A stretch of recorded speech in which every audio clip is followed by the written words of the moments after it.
fans? An interesting episode of Saints TV podcast.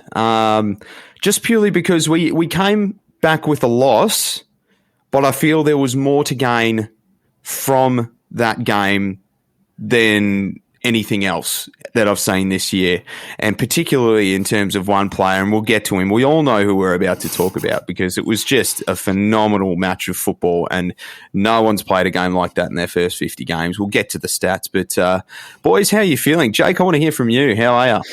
Good, mate. Good. Yeah, I agree with you. It's weird being kind of a bit up and about almost after a loss. And now that the game on the weekend's been pushed to the Friday night, it's kind of exciting.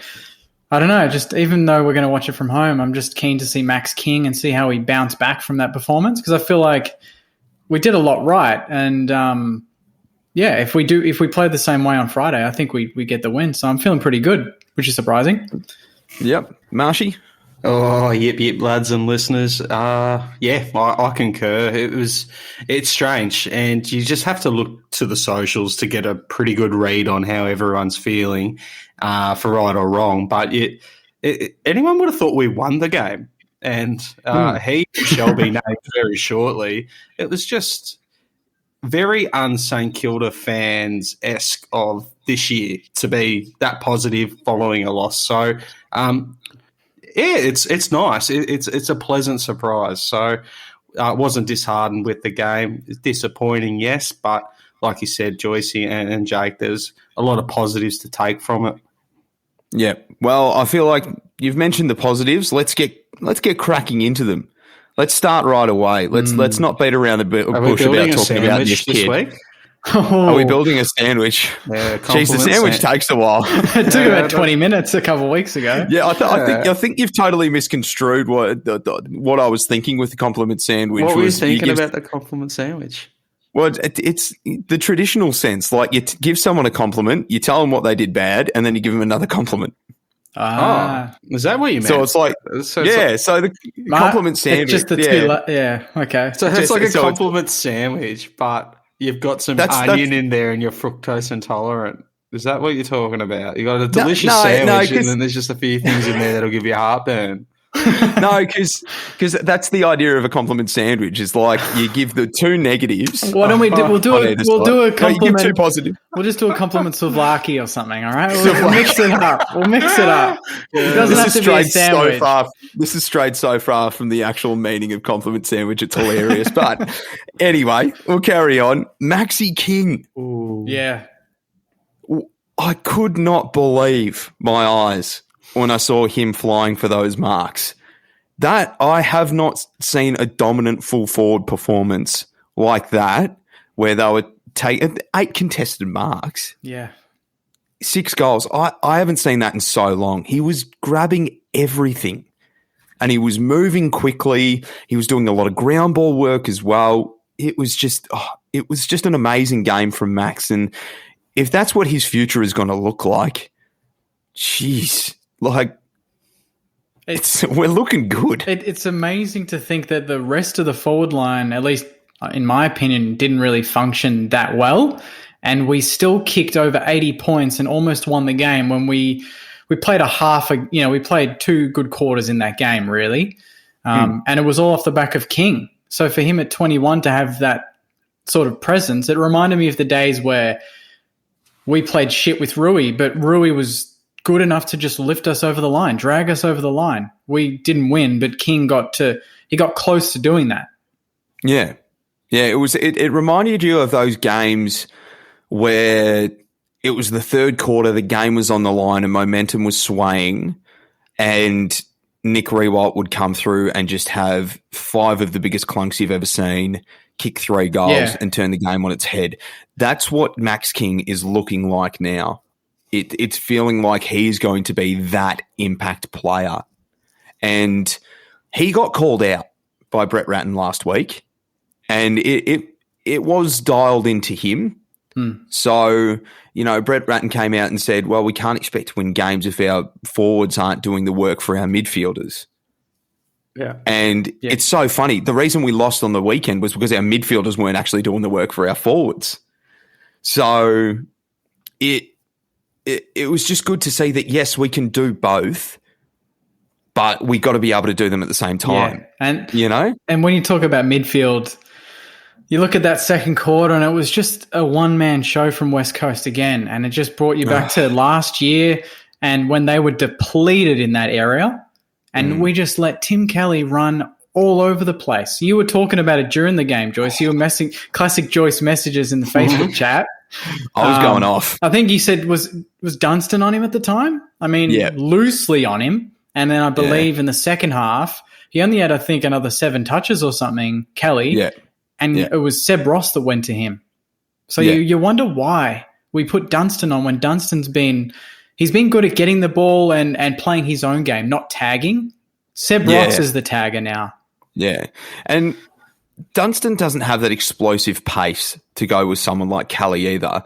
And my first reaction was, you need to put someone on him that can go with him in terms of legs, physicality and legs. Yeah. So he was constantly getting the ball out the right-hand side of the stoppage and just swooping around and getting clearance after clearance. Now, it had me fucked, pardon my French, why someone just didn't stand on the right-hand side of him. No. Because it was obvious. They were getting on top of the ruck because Paul Hunter was in the ruck, and I've completely lost faith in Paul Hunter. He kicked a snag. Take it easy. Yeah, everyone has their 15 seconds of fame. But, it was constantly going to the right-hand side of the stoppage, and none of our midfielders picked up on it. And there was no messages that went out to the midfielders to tell them, because it's always hard when you're out there and you're not really thinking about what's going on in the middle of the ground. You've got a lot to worry about when you're out there. But, that's where someone like a coaching move needs to happen. Yeah. So you need to put someone like Sinclair in the middle because he's got that explosive pace, right? And he's not afraid to go at the ball. So it's like, okay, Sinclair, you're having a run on the ball, mate. All you're doing is you're standing on Tim Kelly's right-hand side. You're blocking his path to the football. And if it lands there and you can get it, you go get it. Yeah. Yeah, but I'll jump in with something a bit different. But I thought it was a little bit disappointing that, our skipper's standing there in the middle, Jack Steele, and he's been near flawless this year and for last year for that matter. But I would have liked to have seen him recognise that Tim Kelly, it was obvious to everyone watching that game, let alone blokes standing 10 metres from him, that he was destroying us. I would have liked Steele just to rewind the clock and go, you know what, Dunny, you can go do what I'm doing. You go get the ball. I'm going to mind Tim Kelly and try and negate that a little bit. We know Jack Steele, before he evolved into the player that he is now, we know that he's come from the base of being one of the best taggers going out. Yeah, I completely agree with you, and that's all in learning as well. So that's something that won't happen again with Jack. You can put your bottom dollar on that because he's still new to captaincy. He's been the captain of the club for under 20 games. He's been in the leadership group for under 20 games. Because being a captain, that kind of gives you the right to make calls. Like that's kind of what you're expected to do. So rather than waiting for the message to come from the bench or the box, you have that ability to go, all right, this is the way that I'm seeing things unfold. Let's just make these minutiae. Yeah, absolutely. I agree with you with that, but it just our midfield was pretty deplorable on the weekend. We had one bloke in there that was sublime again in Zach Jones. He was fantastic. Yeah, he was bloody good. He was the only one that was running hard for the ball, throwing his body on it, getting the ball out and actually moving. He was creating all of our momentum started through Jones. And that's why he is so valuable to our midfield. Just that pace. And I was really upset to see on minimal occasions that we had our best three midfielders in the midfield. He even said it himself on social media. Someone said it. It was funny. Someone sent him a half-hate message saying that they lost him the multi that he put on. But Crouchy replied and he was like, sorry, mate, I had a mare. And that's exactly what it was for Brad Crouch on the weekend. Everything he touched turned to poop. He's been having a rough couple of weeks with the football in hand, so he really needs to compose himself now for this, the back half of the season, especially if we're trying to get into finals. He needs to make sure that he's not trying to do too much and he just does his job. Because at the moment, it just looks like he's a bit overwhelmed with ball in hand and he's fumbly, he's not picking it up, he's not hitting any targets. He went at something like 40 to 50%. And he kept going on the weekend. He kept going, like there were times where he could have gone down the line or just attacking footy into the middle, and he's just stopped, looked left, looked right, and then kicked it backwards or handballed backwards, and you're like, you've slowed something down that we could have scored from. I'm sure, he looks distracted. Yeah, he looks distracted, but I'm sure it's just a couple of bad weeks after a very good month. We can't forget the good month that he had, So hopefully he bounces back on Friday. Yeah, absolutely right. But, our midfield just it wasn't cracking on the weekend. Like the past 3 weeks, our midfield's been sublime. Really good, especially against the mid. Like it started to drop off a little bit against Port. And I think that might have scared us out a bit because, they've got 2 of the biggest bodies in Boak and Ollie Wines in there, and that really has a toll on you and what you think you can do as an attacker on the football. But, I think we need to follow Jones in that sense. He's just got that ultimate courage about him. And he always picks, fight or flight, and he always picks fight. So, yeah. And I reckon something that's a little bit unsaid would be the actual preparation leading into the game. We were in we were straight onto a plane after a disappointing loss where that game that had its own sort of, crazy sort of outcomes, no crowd, all blah, blah, blah. And then you're in Perth, you're staying at a resort, you can only go train in I suppose I had the training facilities. It just wasn't normal. And what you say about Zachy Jones is that he seems to be a player that he's ready to go. Just any time, anywhere. Exactly. He's a real plug and play kind of bloke where I think Crouch we saw when, he got into the team this year after his suspensions. It took him a while to get going, and I don't know if that's just whether he's a player that is, like I say, a Jackie Billings that we know is really sort of needs a consistent or a routine, if you will. So maybe that sort of plays a part in, I guess, how players like Crouch might not have performed on the weekends. We haven't talked about it yet, but the back line. Yeah. Just the personnel there. When the teams came out on the Thursday night and we saw who was playing, were we happy with that setup with their talls? I was, but I was surprised that Claverino didn't play on any of the big boys. I thought he would have been a better matchup for maybe Darling, I think. Yeah, and then let Wilkie be that chop out, but it was the opposite, and that didn't work as well as the other way around. Yeah, and that's the hole that Highmore's created, unfortunately, with his injury. So you had Nick Caulfield come back into the side, and he's lost. He is genuinely lost this year. He had a stellar season last year, was second in the competition for marks, and he's just lost all confidence. Yeah. So, it's a big task for him to come in against a big side like West Coast, but, you need to ask more of him. Yeah. I think, so that's where he's got to work on his game again now to rebuild that confidence, because last year, had we had Caulfield at his best, they don't get 24 scoring shots. They don't, but I suppose again, that extends to just these whack preparations a lot of players across the competition have had to deal with. And Caulfield is a player that he needs to go back to the twos. He resets. And then when he comes back in, he shows a bit. He reminds us why, we were all frothing last year. And I thought even as the game wore on, in the last quarter when the whips were cracking, the third quarter even to get us back into it a bit, Caulfield really started to warm up and get more involved and not be as fumbly, But that's unfortunately Caulfield's habit. He never starts a game on fire, and he always builds into a game, and that's something that, you know, come finals football, you can't afford because you've lost the game already by the time you've built it. So that's something he'll need to work on in the off season, is coming out and being switched on and ready to go. So, you know, there was a bit of a deficit there, I think, in the back line, especially for talls and big bodies. Josh Kennedy is still as mobile as ever, and he was, you know, he's so annoying to play against. It's like, just have a bad game against us, mate. Don't kick goals. Yeah, he's a freak, he does it all the time.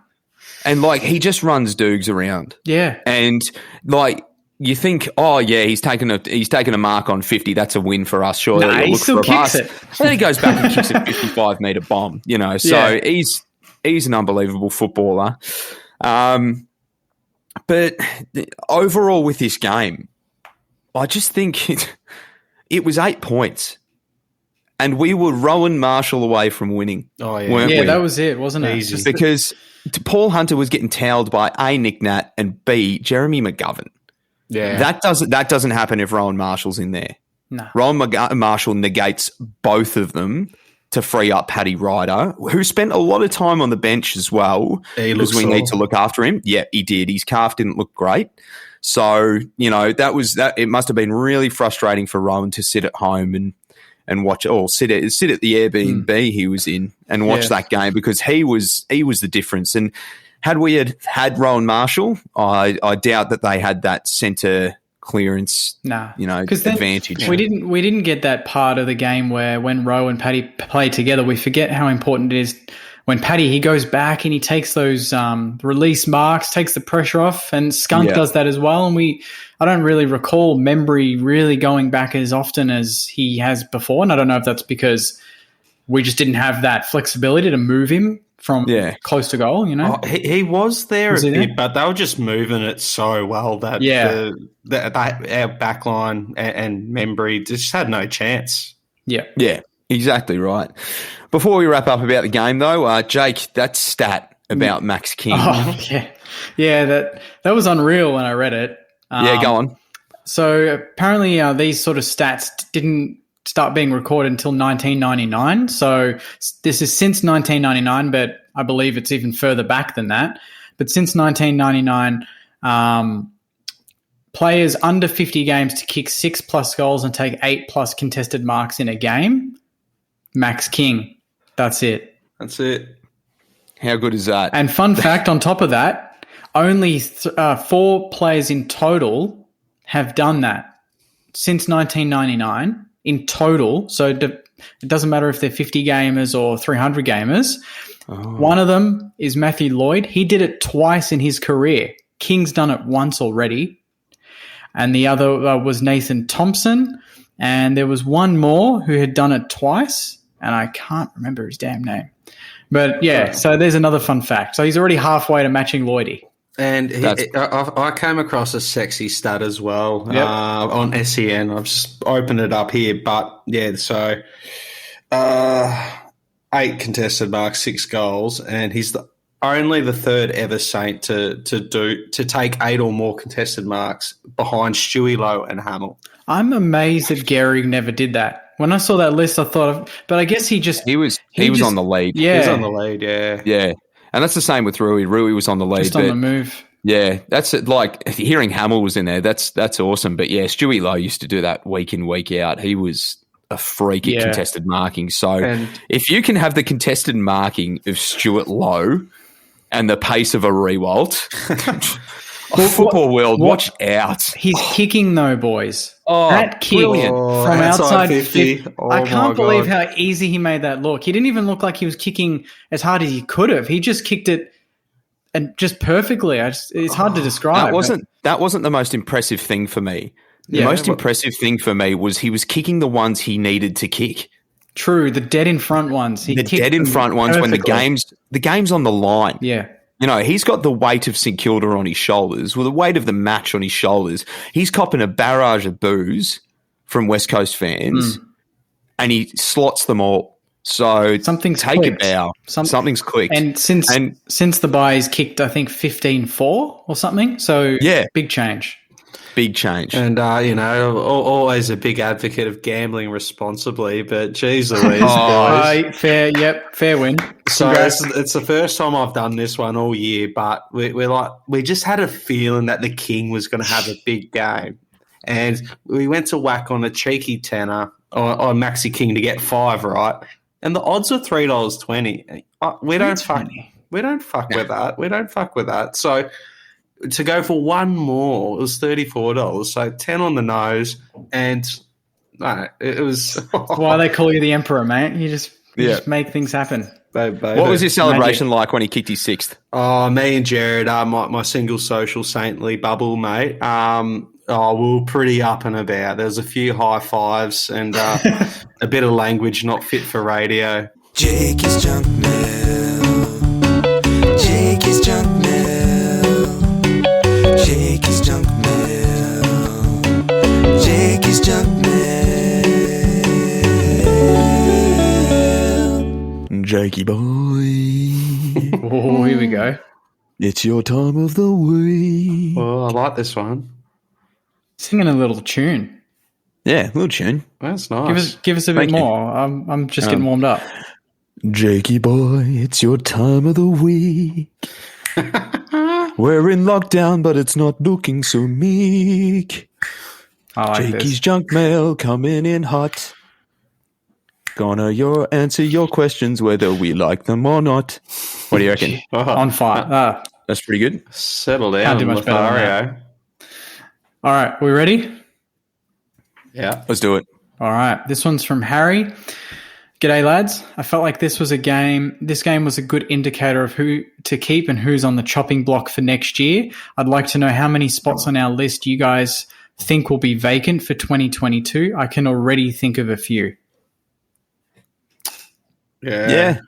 Yeah, I can think of a few as well. Like, apparently negotiations have started, of course, with Jack Billings, so that was a bit of news to us throughout the week that has been circulating. So they're in talks now of re-signing Jack. And then, like people will be on the chopping block. I just feel like we won't start the 2022 season with Jack Billings and Luke Dunstan on our list. I feel like one of them's gone. That's what it feels like to me. I don't know. I reckon we could keep them both. It just depends, like what we want to do. But I think players that have been Dean Kent. I think he's one that's been around for a while. I think his contract's up. I think it's time to move on from him because, like we said last week, we need players that are skilled on both feet. And if you've been in the system for as long as he has, and you've got no confidence just to hit a routine regulation pass, or I don't know, it just limits what we're able to do. So I think blokes that are sort of I don't know. We know what their ceiling is as players. I think him, Paul Hunter. Jack Loney, unfortunately. I love Jack Loney, but I think he's another player that has his limitations, and we've got others sort of buzzing around in that spot. Alabacus, he's gone. Yep. This one's from Brett. Was it just me, or was that the game the hype became real for Max King? This guy is legit. Is that the game? Is that breakout game? Because we always question which is a breakout game. Is that it? Or Joycey doesn't believe in breakout games? Nah, I don't believe in breakout games. I believe in breakout seasons. Breaking out. No. But he's making his way. A break-in game I can believe in, but not a breakout game. Because what are you breaking out to? Like, you are now breaking out for the next 250 games. That's not how it happens. Yeah, true. Reece Stanley had a breakout game. He's useless. Yeah. So, like, everyone can have a good game of footy. So it's not a breakout game. It's what we can expect from Max now. Well, it's just him finishing the work of what he's been so close to doing for the last 2 years. So it's just positively scrumptious to see.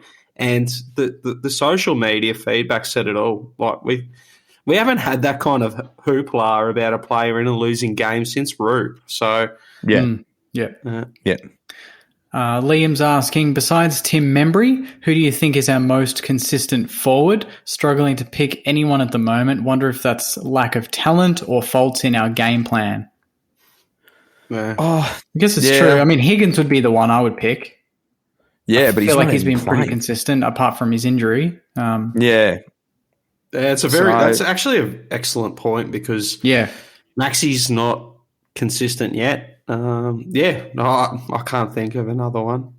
Yeah. I think we're just going to, give Tim Membry our tip of the hat to him because his season's been unbelievable. He's even had kids this year. So he's gone berserk and he's set the standard for everyone. And just quickly, like we didn't touch on it before, but I think he deserves a bit of a pump up. But Butler was one of our most consistent forwards last year, being Membry's boat. This year he hasn't been, but I loved his game on the weekend. It was good to see him produce.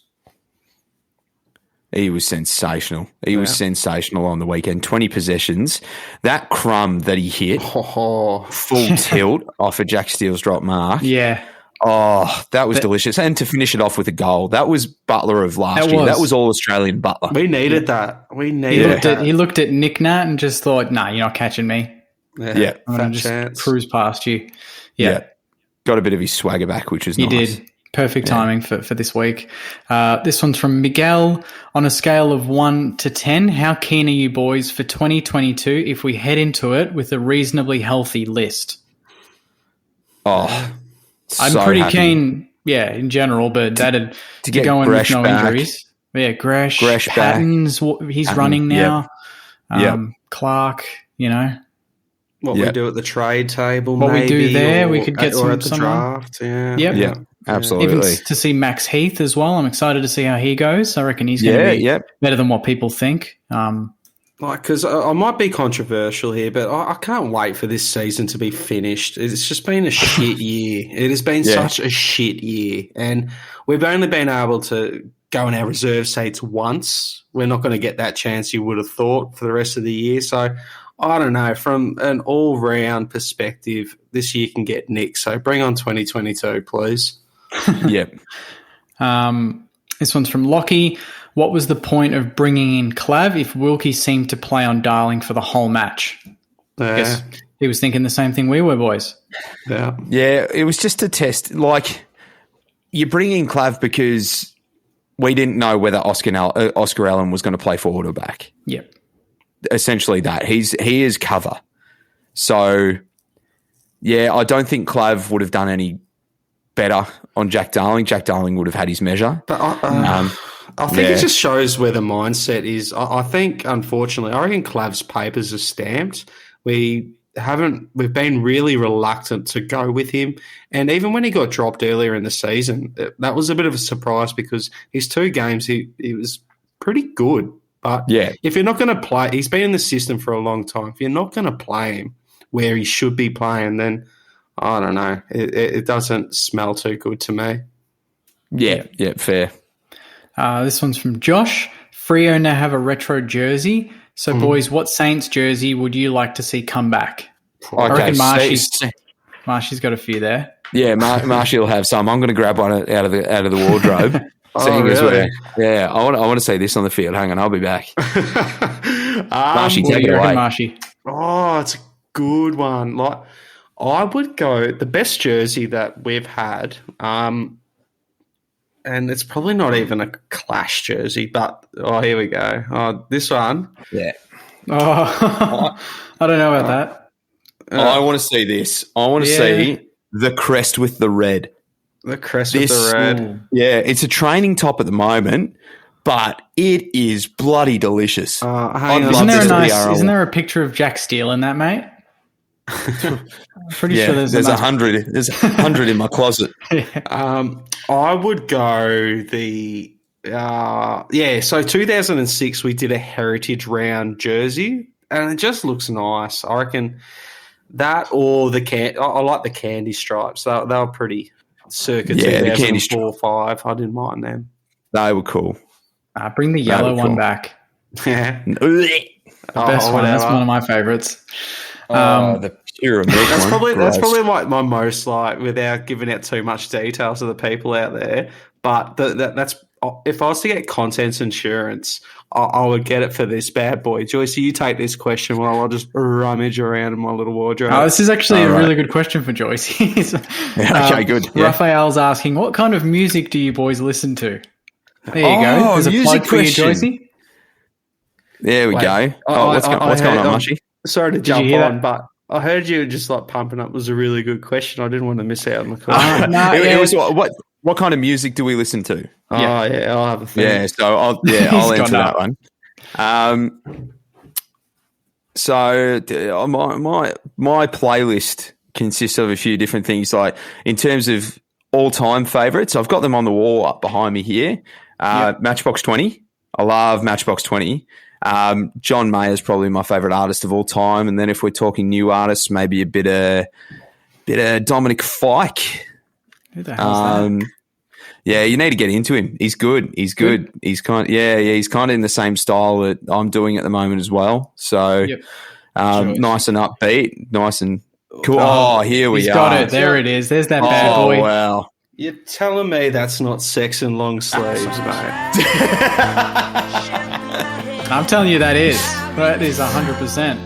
Now 6'8", and I love the feeling. So does the family.